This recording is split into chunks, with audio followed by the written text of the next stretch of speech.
Hello everyone, welcome back. आज हम start करने वाले हैं सेक्शन 32 से।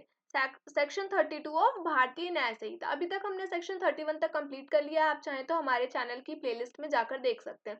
साथ ही साथ हमने भारतीय साक्ष्य अधिनियम भी कंप्लीट कर लिया है और सारे सब्जेक्ट्स हम डायरेक्टली बैरेक्ट से कवर कर रहे हैं। तो चलिए स्टार्ट करते हैं। Section 32 is talking about the act to which a person is compelled by threats. See, किसी भी पर्सन को अगर हम थ्रेट देते हैं, उन्हें कंपेल करते हैं कोई भी एक्ट करने के लिए, तो that act will not be an offence. See, section 32 is saying that except murder there are exceptions to exception.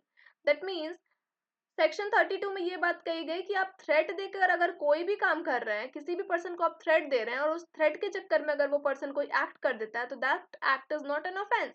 लेकिन आप मर्डर नहीं कर सकते हैं किसी भी पर्सन का। अगर आपको थ्रेट मिल रहा है उसके बाद भी आप किसी का मर्डर नहीं कर सकते, या कोई आप ऐसा ऑफेंस नहीं कर सकते which is against the state, जो कि पनिशेबल विद डेथ हो। So nothing is an offence which is done by a person who is compelled to do it by threat.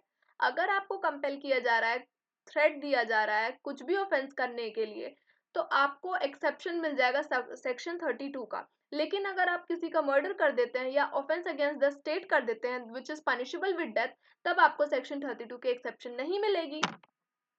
which at the time of doing it reasonably caused the apprehension। और आपको अगर threat दिया जा रहा था तो वहां पर ये रीजनेबल अप्रीहेंशन था कि that instant death to that person will otherwise be the consequence. आपको ये थ्रेट दिया जा रहा था कि आपकी तुरंत डेथ कर दी जाएगी, इंस्टेंट डेथ का थ्रेट वहां पर होना चाहिए, उसके बाद आपने कोई ऑफेंस करा है। Provided that the person doing the act did not of his own accord or from a reasonable apprehension of harm to himself short of instant death, place himself in a situation by which he became subject to such constraint. That means अगर आपने जानबूझकर या आपके खुद के वजह से अगर आप उस प्रॉब्लम में फंसे हैं जहां पर कोई पर्सन आपको थ्रेट कर रहा हो, तो उस मामले में आपको ये एक्सेप्शन नहीं मिलने वाला है। Explanation 1 says that a person who of his own accord, मतलब आपने खुद के वजह से और by reason of a threat of being beaten, अगर आपको ये थ्रेट था कि हाँ आपको हो सकता है लोग मारेंगे, बीट करेंगे, और आपने गैंग ऑफ डकॉइट्स ज्वाइन कर लिया, knowing their character is not entitled to the benefit of this exception। आपने अगर जानबूझ के या फिर इस डर से कि हो सकता है आपको मारा पीटा जाए, इस वजह से अगर आपने डकॉइट्स का गैंग ज्वाइन कर लिया है और आपको ये कैरेक्टर उनका पता था, इज नॉट इंटाइटल्ड, तो आप इंटाइटल्ड नहीं होंगे बेनिफिट ऑफ दिस एक्सेप्शन के लिए, on the ground of his having been compelled by his associates to do anything that is an offence by law. उसके बाद अगर आप कोई एक्ट कर देते हैं तो that will be an offence by law. Explanation 2 says that a person seized by gang of dacoits। See, explanation 1 और explanation 2 में क्या difference है? Explanation 1 is talking about of own accord। Explanation 1 में बोला गया आप खुद की मर्जी से या आपकी खुद के वजह से आप उस सिचुएशन में पहुंचे हैं जहां पर आपको ये चॉइस लेना पड़ रहा है कि आपको थ्रेट दिया जा रहा है और आप कोई एक्ट कर रहे हैं। लेकिन एक्सप्लेनेशन 2 में सीज वर्ड यूज किया जा रहा है। आपको सीज कर लिया गया है बाय गैंग ऑफ डेकॉइट्स और आपको फोर्स किया जा रहा है, थ्रेट दिया जा रहा है ऑफ इंस्टेंट डेथ। आप पर इंस्टेंट डेथ का आपको थ्रेट दिया जा रहा है कि आपकी मृत्यु कारित हो जाएगी या जो गैंग ऑफ डेकॉइट्स है आपकी डेथ कर देंगे। आपको ये ऑफेंस करना पड़ेगा, कोई भी ऐसा एक्ट करना पड़ेगा which is offence by law. For example, a smith, एक स्मिथ है, गोल्ड स्मिथ या ब्लैक स्मिथ जो होते हैं, compelled to take his tools, उसे ये कंपेल किया गया कि आप अपने टूल्स लेकर आइए and to force the door of a house for the dacoits to enter and plunder it. एक स्मिथ को हमने कंपेल करा ताकि वो उस स्मिथ से हम दरवाजा तोड़वा सकें किसी भी घर का और जाके हम वहां पे डकॉइटी कर सकें। तो उस पर्सन को जो स्मिथ है उसे बेनिफिट मिल जाएगा ऑफ दिस एक्सेप्शन। लेकिन अगर वो खुद की वजह से अगर इस जगह पर पहुंचा है और उसे थ्रेट दिया जा रहा है और तब वो कोई काम करता है, तो he will not be entitled to this exception. और हमने स्टार्टिंग में एक और बात कही कि आप मर्डर नहीं कॉज कर सकते हैं या फिर ऑफेंस अगेंस्ट द स्टेट नहीं कर सकते हैं which is punishable with death. तो these are the limitations. Now comes section 33 it says that act causing slight harm. अगर आप कोई भी ऐसा एक्ट करते हैं जो किसी पर्सन को स्लाइटली हार्म कर दे रहा है, मतलब यहाँ पे हम ट्रिफल एक्ट्स भी कह सकते हैं या ट्रिवियल एक्ट्स भी कह सकते हैं, कि कोई भी ऐसे छोटे मोटे चीज अगर जहाँ हो रहे हैं, जैसे कोई भी छोटा, अगर आप कहीं जा रहे थे और आप बहुत भीड़ भाड़ वाली एरिया थी और वहां पर आपने किसी को गलती से धक्का दे दिया, तो this is not an offence. Court ये बात कहेगी कि ये तो स्लाइट हार्म था और आपको छोड़ दिया जाएगा। तो nothing is an offense by reason that it causes or that it is intended to cause or that it is known to be likely to cause any harm if that harm is so slight।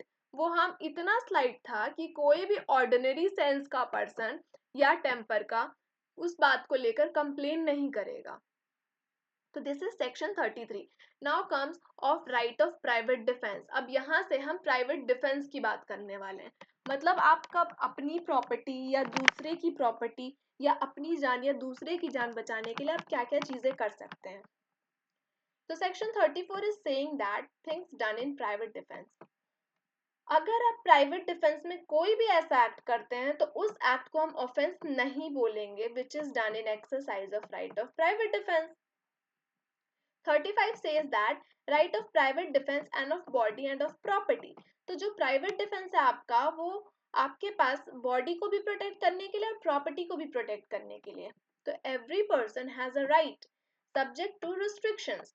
कुछ आप पर restrictions भी लगेंगे। ऐसा तो नहीं है कि आपको एक एब्सोल्यूट राइट दे दिया जाएगा कि आप अपनी बॉडी बचाने के लिए या अपनी प्रॉपर्टी बचाने के लिए आप किसी भी हद तक कुछ भी कर सकते हैं। This can not be allowed, इसीलिए रीजनेबल रिस्ट्रिक्शंस लगाए गए हैं contained in section 37 to defend। अब subject to certain restrictions हम 37 में पढ़ेंगे। 35 is saying that कि आपके पास ये पावर है कि आप खुद की बॉडी या किसी अदर पर्सन की बॉडी को प्रोटेक्ट कर सकते हैं अगेंस्ट एनी ऑफेंस। किसी भी ऑफेंस का शिकार बनने से एक ह्यूमन बॉडी को आप बचा सकते हैं। B point is saying that कि आपके पास प्रॉपर्टी को भी डिफेंड करने का अधिकार है, वेदर वो मूवेबल प्रॉपर्टी हो या इमूवेबल प्रॉपर्टी हो। आप खुद की प्रॉपर्टी भी बचा सकते हैं और दूसरे की प्रॉपर्टी भी बचा सकते हैं against any act which is an offence. किसी भी ऑफेंस से आप बचा सकते हैं falling under the definition of. अब वो किस तरह के ऑफेंसेस हो सकते हैं? थेफ्ट हो सकता है, रॉबरी हो सकती है, मिसचिफ या क्रिमिनल ट्रेसपास हो सकता है, या फिर इन सब चीजों का अटेम्प्ट भी हो सकता है। तो इन मामलों में आप अपनी प्रॉपर्टी को बचा सकते हैं। और 35K में हमने कहा कि आप अपनी बॉडी और दूसरों की बॉडी को भी प्रोटेक्ट कर सकते हैं। 36 is saying that right of private defense against the act of a person of unsound mind। See, कोई अनसाउंड माइंड का पर्सन होता है या कोई बच्चा हो सकता है या कोई ऐसा पर्सन जिससे सफिशिएंट मेच्योरिटी नहीं है कि वो जो एक्ट कर रहा हो उस एक्ट को समझ सके। तो सपोज अगर ऐसे सिचुएशन में कोई भी पर्सन अनसाउंड माइंड का अगर आपके ऊपर अटैक करता है या आपकी प्रॉपर्टी को डिस्ट्रॉय करना चाहता है, तो आप उस पर्सन के अगेंस्ट भी प्राइवेट डिफेंस ले सकते हैं। ऑल्दो ये तो हमें पता है कि उस अनसाउंड माइंड के पर्सन को या जो इमेच्योर पर्सन है उस पर्सन के एक्ट को ऑफेंस तो नहीं बोलने वाली है कोर्ट, क्योंकि कोर्ट उन्हें एक इम्यूनिटी प्रोवाइड करती है। स्टिल आप उन पर्सन के अगेंस्ट अपना राइट टू प्राइवेट डिफेंस इस्तेमाल कर सकते हैं। सी सेक्शन 36 डायरेक्ट क्या कहता है? When an act which would otherwise be a certain offence is not that offence. कोई भी ऐसा ऑफेंस की कैटेगरी में तब आता जब कोई साउंड माइंड का पर्सन वो एक्ट कर रहा होता। और यहाँ पे अगर रीजन ऑफ यूथ के वजह से, मतलब वो अगर छोटा बच्चा है या फिर उसके पास सफिशिएंट मेच्योरिटी नहीं है या वो अनसाउंड माइंड का पर्सन है और वो कोई ऐसा एक्ट कर रहा है, प्लस अगर वो इंटॉक्सिकेटेड है, या तो वो इंटॉक्सिकेटेड भी हो सकता है और वो ऐसा एक्ट कर रहा है और by reason of any misconception या on part of that person, every person has the same right of private defence. आपके पास same right of private defence होगा एज इफ आपके पास सेम माइंड के पर्सन के अगेंस्ट वो प्राइवेट डिफेंस होता।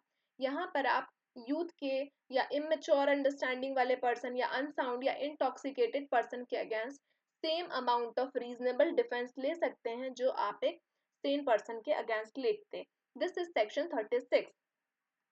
illustration says that Z a person of unsound mind। See, Z is a person of unsound mind और वो अटेम्प्ट करता है A को किल करने के लिए, तो Z is guilty of no offense। तो Z को तो वैसे भी सजा नहीं मिलने वाली है because he is an unsound person. but A has the same right of private defense which he would have if Z were sane. तो Z अगर sane होता उस वक्त A के पास जो प्राइवेट डिफेंस रहता वही सेम प्राइवेट डिफेंस वो यहाँ पर भी इस्तेमाल कर सकता है even if Z is an unsound mind person और वो किसी भी तरह का ऑफेंस का चार्ज उस पर नहीं लगने वाला है. B says that A enters by night.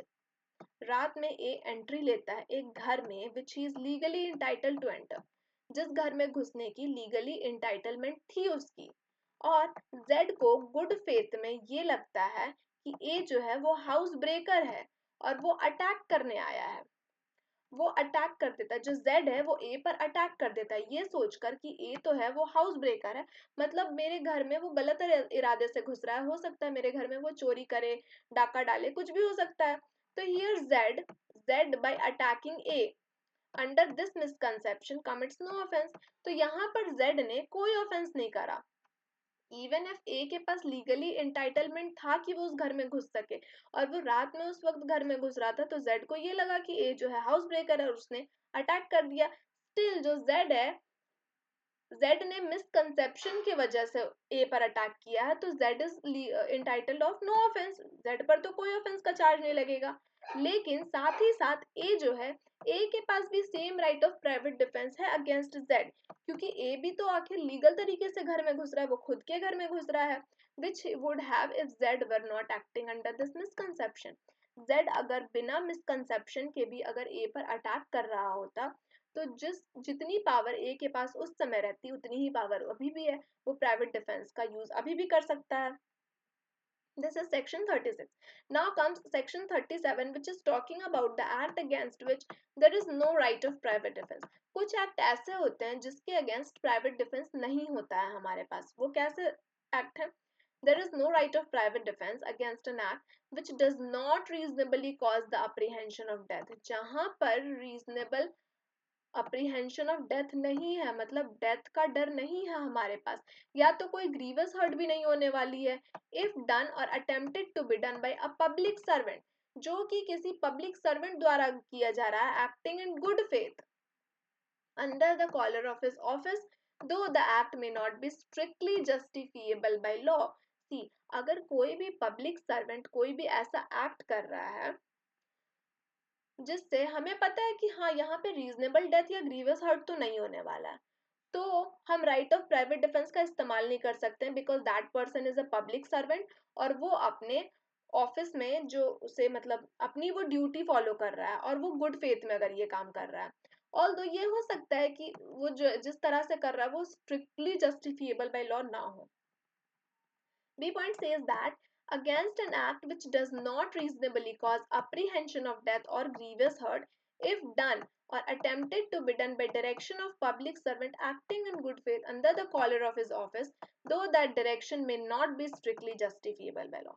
See, ए में तो हमने पब्लिक सर्वेंट की बात कर दी बी में हम किसी अदर पर्सन की बात कर रहे हैं जो कि डायरेक्शन ऑफ पब्लिक सर्वेंट में काम कर रहा है मतलब पब्लिक सर्वेंट ने उसे डायरेक्ट किया है कि आप इस तरह से काम करिए उसके बाद अगर वो पर्सन पब्लिक सर्वेंट के कहने पर कुछ करता है तो हम उस पब्लिक सर्वेंट के अगेंस्ट या जो वो पर्सन जिसे ऑथराइज किया गया है उस पर्सन के अगेंस्ट हम राइट ऑफ प्राइवेट डिफेंस नहीं ले सकते हैं जब तक कि हमारे पास ये रीजनेबल वजह नहीं है कि वो पर्सन डेथ कॉज करने वाला है या ग्रीवियस हर्ट करने वाला है C point says that in case in which there is time to have recourse to the protection of public authorities.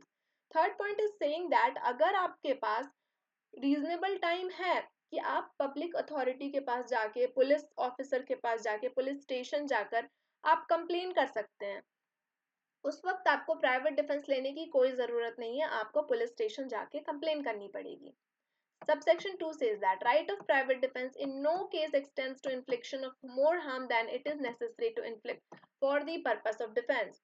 अब डिफेंस आपको अपना डिफेंस करने के लिए जितनी पावर की ज़रूरत है सिर्फ उतना ही आपको इस्तेमाल करना उससे ज़्यादा आप एक्सीड नहीं कर सकते फॉर एग्जाम्पल अगर आपको किसी ने थप्पड़ मार दिया रास्ते में तो आपके पास इतनी पावर रहेगी कि आप भी उसे थप्पड़ मार सकें अब ऐसा नहीं कि सामने वाले पर्सन ने आपको थप्पड़ मारा है और आप गन निकाल लें तो that will be exceeding your power you can not exceed your right of private defence ठीक है Explanation 1 says that a person is not deprived of right of private defense against an act done or attempted to be done by a public servant as such unless he knows or has reason to believe that the person doing the act is such a public servant. See, explanation 1 में ये बात कही गई कि अगर private defence आपको लेना है तो जहां पर आपको ये लगता है, आपको पता नहीं है सामने वाला जो पर्सन है वो एक पब्लिक सर्वेंट है, तो अगर वो आपको आके अरेस्ट कर रहा हो या आपके साथ कुछ मारपीट करने लगे, आपको पता ही नहीं है कि सामने वाला पब्लिक सर्वेंट है, तो आपके पास normally right of private defence रहेगा जैसे आपके पास किसी अदर पर्सन के अगेंस्ट रहता, क्योंकि आपके पास यहाँ पर नॉलेज नहीं है कि वो पर्सन एक पब्लिक सर्वेंट है.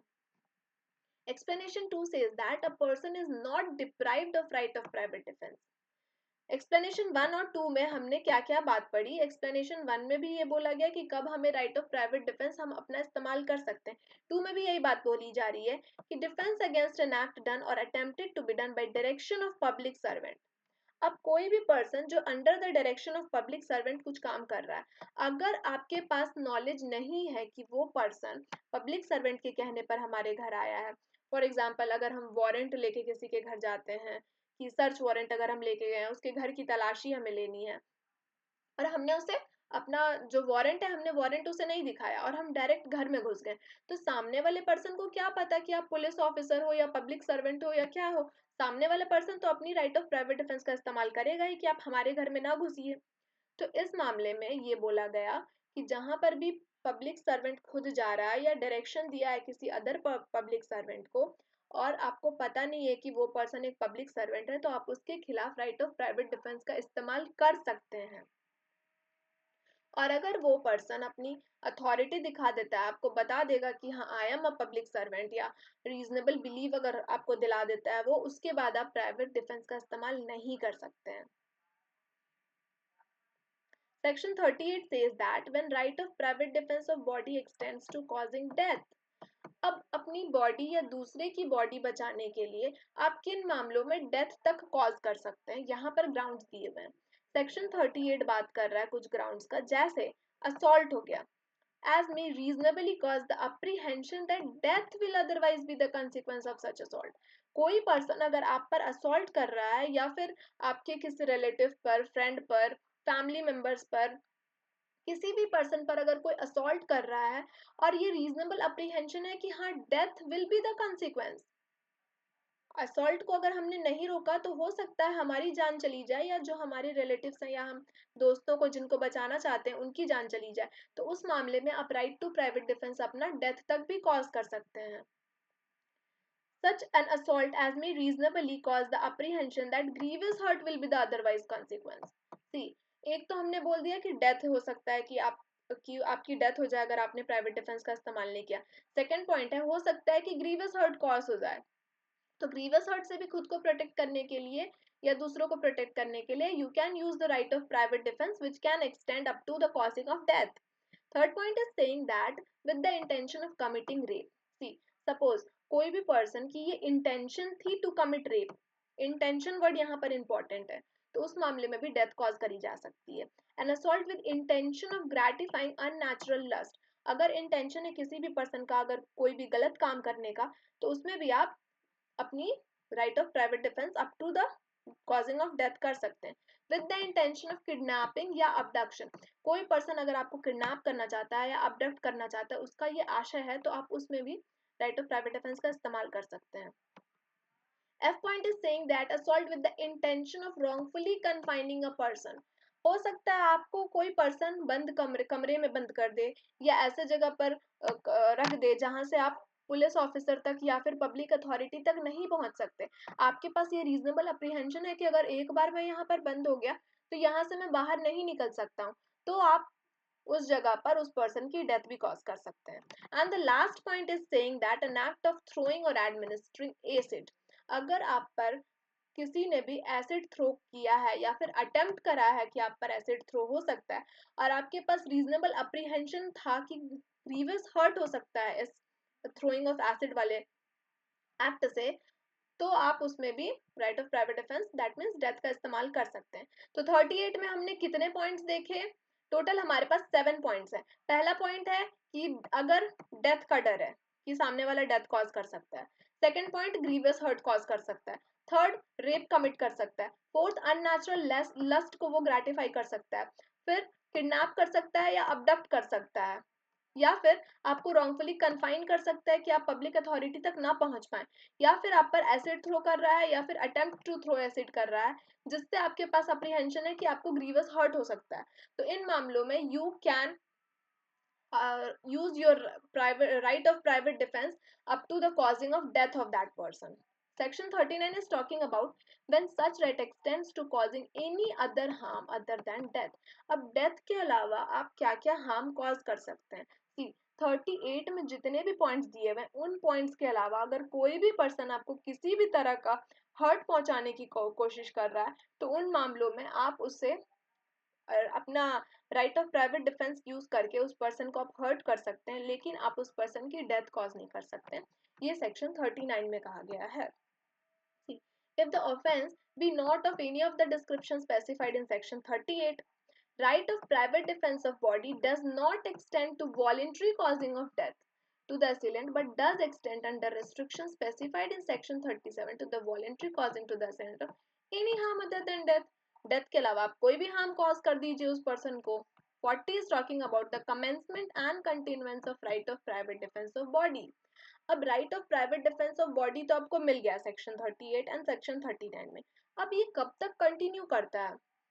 क्या आप उस पर्सन को हमेशा या जब भी देखेंगे आपको याद आ जाएगा अरे ये उस टाइम तो मुझे हर्ट कॉज करने वाला था, तो क्या अब मैं right of private defence use कर लूँ? No, you can't do that. 40 ये बात कह रहा है कि right of private defence of body commences, कब शुरुआत होती है? As soon as reasonable apprehension of danger to the body. जैसे ही आपको ये लगता है कि हाँ अब बॉडी जो है वो डेंजर में है, या फिर अटेम्प्ट या थ्रेट का इस्तेमाल हो सकता है टू कमिट द ऑफेंस, दो द ऑफेंस में नॉट हैव बीन कमिटेड। हो सकता है कि जो ऑफेंस है वो कमिट ना हुआ हो, सिर्फ अटेम्प्ट और थ्रेट हुई हो, उसके बाद भी आप राइट ऑफ प्राइवेट डिफेंस का इस्तेमाल कर सकते हैं। और ये कब तक कंटिन्यू करेगा? एज लॉन्ग एज आपका apprehension of danger to the body continue कर रहा हो। तो 40 में हम कमेंसमेंट देखते हैं एंड कंटिन्यूएंस देखते हैं। कमेंस कब होगा मतलब शुरुआत कब होगी आपकी प्राइवेट डिफेंस की? तो जब आपके पास ये थ्रेट या अटेम्प्ट आता है या फिर आप पर कोई अटैक किया गया हो। और कंटिन्यू कब तक होता है ये? जब तक कि आपका जो डेंजर है, danger to the body continue कर रहा हो। Section 41 is talking about right of private defence of property. अब प्रॉपर्टी के मामले में हम कब किसी पर्सन की डेथ भी कॉज कर सकते हैं, दैट इज टॉकिंग अबाउट 41। तो 41 में कुछ ग्राउंड्स दिए हुए हैं, जैसे हमने ऊपर के सेक्शन में जहां पर सेक्शन 38 में हमने कुछ ग्राउंड्स देखे जिसमें हम डेथ कॉज कर सकते थे, वैसे ही सेक्शन 41 में भी कुछ ग्राउंड्स दिए हुए हैं जिसमें हम किसी पर्सन की डेथ कॉज कर सकते हैं। सबसे पहला पॉइंट है रॉबरी। अगर कोई भी पर्सन हमारे प्रॉपर्टी में आ रहा है रॉबरी करने के लिए या किसी अदर पर्सन की, तो उन मामलों में हम उसकी डेथ कॉज कर सकते हैं। अगर वो पर्सन हाउस ब्रेक करता है after sunset and before sunrise, या वो मिसचिफ कमिट कर रहा है। मिसचिफ का मतलब होता है कि प्रॉपर्टी को डिस्ट्रॉय करना। भले हो सकता है जो जो पर्सन मिसचिफ कर रहा हो उसका इसमें कोई फायदा ना हो, लेकिन मिसचिफ बाय फायर कर रहा हो। वो फायर वर्ड ध्यान में रखना है कि मिसचिफ जो हो वो फायर से हो सकता है वो आपका घर जला दे, आपकी प्रॉपर्टी को बाय फायर किसी तरह से डिस्ट्रॉय कर दे, या कोई भी अदर एक्सप्लोजिव सब्सटेंस का वो इस्तेमाल कर रहा हो। कमिटेड ऑन एनी बिल्डिंग, सी किसी बिल्डिंग में, टेंट में या वेसल में, विच बिल्डिंग टेंट और vessel is used as a human dwelling, वो बिल्डिंग टेंट या जो वेसल है वो ह्यूमन ड्वेलिंग मतलब ह्यूमन के रहने के लिए वो इस्तेमाल हो रहा हो, या as a place for the custody of property, या तो वो कस्टडी ऑफ प्रॉपर्टी के लिए इस्तेमाल हो रहा हो।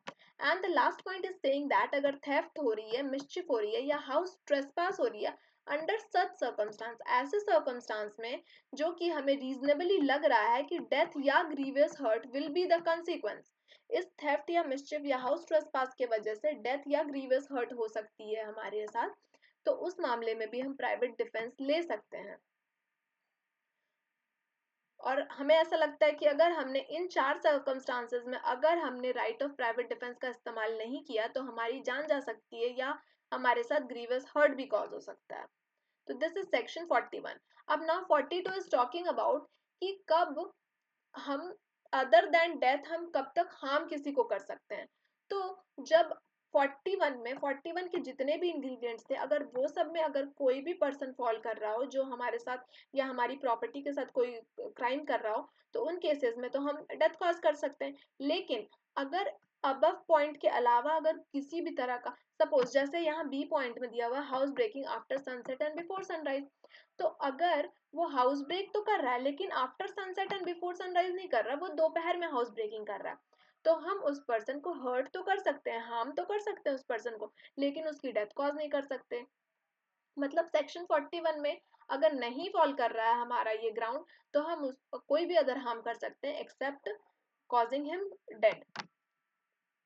और हमें ये रिस्ट्रिक्शंस का ध्यान रखना है जो कि सेक्शन 37 में, सेक्शन 37 में बात हुई थी पब्लिक सर्वेंट की। अगर कोई पब्लिक सर्वेंट हमारे घर पर आता है, वारंट लेकर आता है, हमें अरेस्ट करने आता है या किसी भी पर्पज से, तो उन मामलों में हम प्राइवेट डिफेंस का इस्तेमाल नहीं कर सकते हैं।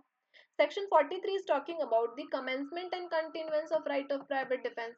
अब प्रॉपर्टी से रिलेटेड कब हमारा राइट कब कमेंस होता है, कब शुरुआत होती है हमारे राइट की और कब तक वो कंटिन्यू करता है। तो see, A point is saying that commencement when a reasonable apprehension of danger to the property commences. जब हमारे पास ये रीजनेबल अप्रीहेंशन आता है कि हमारी जो प्रॉपर्टी है वो डेंजर में, तब से हमारी राइट ऑफ प्राइवेट डिफेंस शुरू हो जाती है।